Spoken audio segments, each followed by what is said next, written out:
Corpe funanai, papaya papai.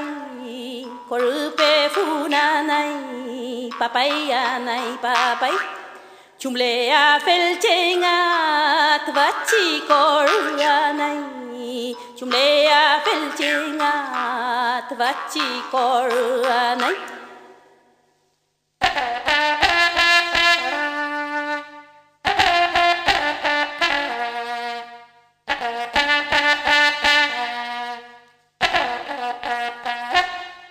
Mina ye went to coupe fun, hafinga ni tikun, nie welan rumenga kachilla, papaya nai papai, welu chumpe afun,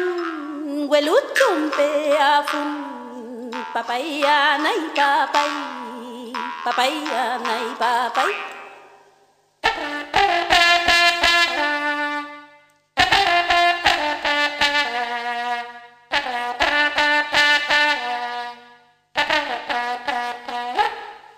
Naporo me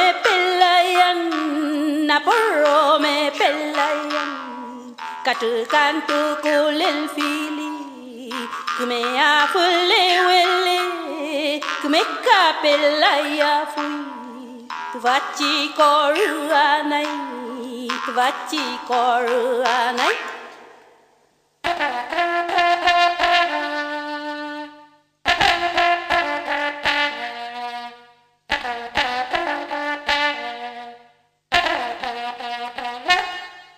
Chiu che ngani na poro mia fel, nie welan rumenga mapu, tieno me tu sankapele, incheta ni chuchu, tani mapu yem, papaya nai papai.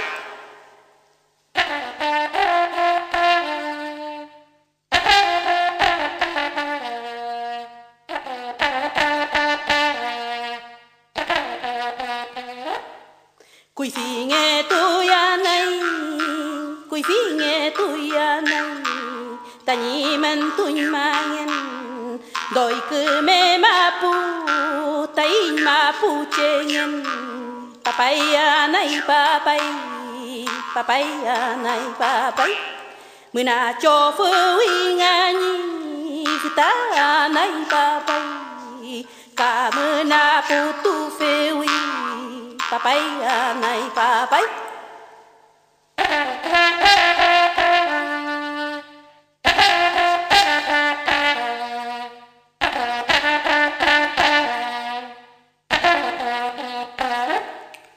Muna ye went to coupe fun, welut chumpe afun, filiante mangangi yan mauken.